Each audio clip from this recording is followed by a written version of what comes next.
Hello, my name is John Bambenek. I am the new Vice President for Security Research and Intelligence here at ThreatSTOP. Just joined the company this week and wanted to send out a quick introduction to our customers and partners that I'm here. I've been working in security generally for about 18 years, my entire career. Got a start, among other things, at D-Shield, which the CEO, Tom Burns, was affiliated with. It provides a lot of good resources to the community and the public. But I've spent most of the time I do security research focusing on domain generation algorithms, kind of surveillance techniques of keeping track of where criminals are online in their operations to, one, ideally protect the internet at large and consumers generally from the various threats that they face.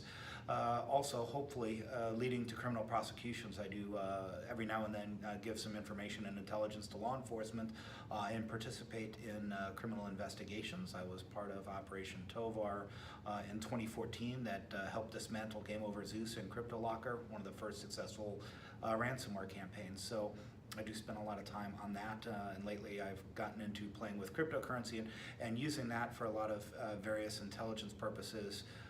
Probably most publicly tracking down various neo-Nazi groups and supremacist groups involved with Charlottesville and some of the other things that have happened here in the past year or so. We're playing around with Bitcoin, particularly in Monero, and seeing what we can do there to track down miscreants and criminals. For instance, I was able to successfully track where WannaCry ransoms were transferred by North Korea into Monero and what their Monero wallet is and what they're doing, even though they're trying to hide, uncovering those money flows.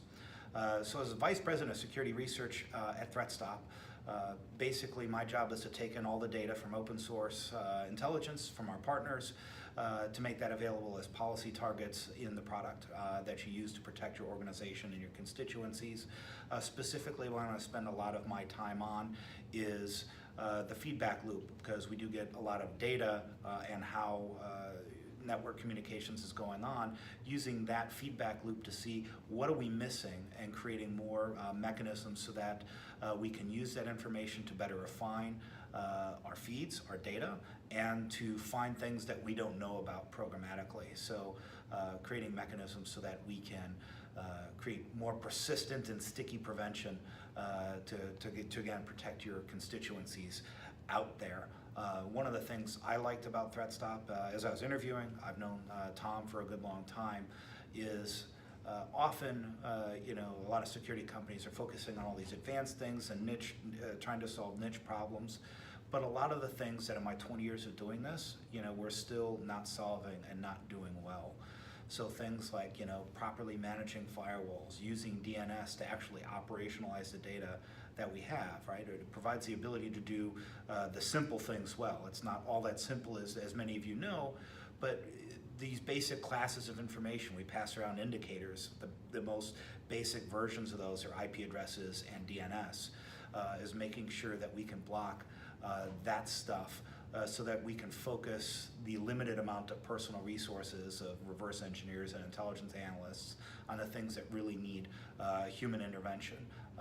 And then once they research that, again, drive it back to an automated level so it can focus on new things. So as a latchkey kid growing up in the 80s, I kind of have ADD, so I want to solve a problem to move on to the next one. So I look forward to getting to know many of you, and of course, if you have any questions about us, the product, I'm always here to be reached, and look forward to talking to you during my time here at ThreatSTOP. Thank you.